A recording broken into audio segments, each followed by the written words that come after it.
Hey, this is Chris. How you doing? Today I want to talk about the Sabbath, and in particular I want to talk about people who say you have to keep the Sabbath. And frankly, I'm surprised when people say there are people out there who say we need to keep the Sabbath in the first place. But what surprises me even more is these people who say they are keeping the Sabbath are not keeping the Sabbath because they're not following the very simple instruction that Moses gave in Exodus 16, which is in verse 29. See, the Lord has given you the Sabbath, therefore on the sixth day he gives you bread for 2 days. Remain each of you in his place. Let no one go out of his place on the seventh day. So the people rested on the seventh day, and as was said previously in verse 23, they kept a day of solemn rest, a holy Sabbath to the Lord. Now what does that mean to anyone? What does that mean to you? What does that language say? It means you're not supposed to go out of your house on the Sabbath. It means you're not supposed to do anything on the Sabbath. You're not supposed to cook. You're not supposed to clean. You're not supposed to start a fire. As the unfortunate soul in Numbers found out, you're not supposed to even go out and gather up sticks because he was stoned to death, right? That was the rule. The rule was each person was to stay in his place and not do anything and go anywhere. It was to be a holy Sabbath to the Lord, a day of solemn rest. I don't know what solemn rest means to a lot of people, especially Torah Observant Christians and other legalists, but to me it means you're supposed to keep a day of solemn rest and not do anything.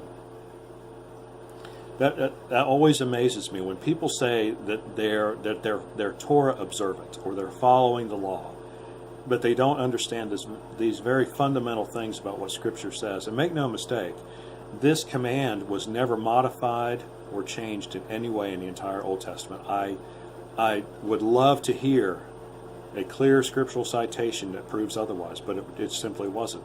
And I know it's true. I don't need to read the rest of the Old Testament to know, because when God establishes something, it's established.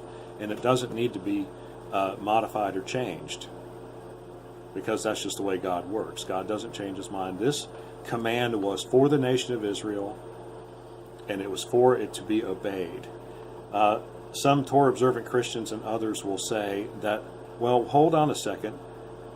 The Sabbath is for people to go to the synagogues and worship God. No, the synagogues were a Jewish addition to the law. It was wrong.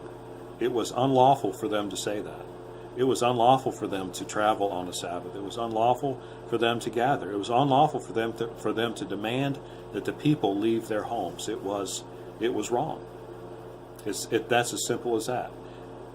It's funny how Torah observant Christians will sit there and say, I want to follow the law, when in fact they're following the Pharisees. How ironic.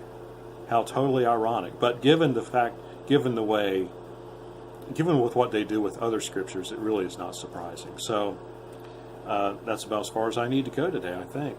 If you've got a question or comment that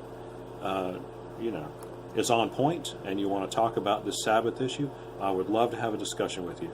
If you simply want to cite something from one of your favorite Torah observant websites, I'm not interested. Okay? I appreciate your time. We'll see you on the next one, and God bless you.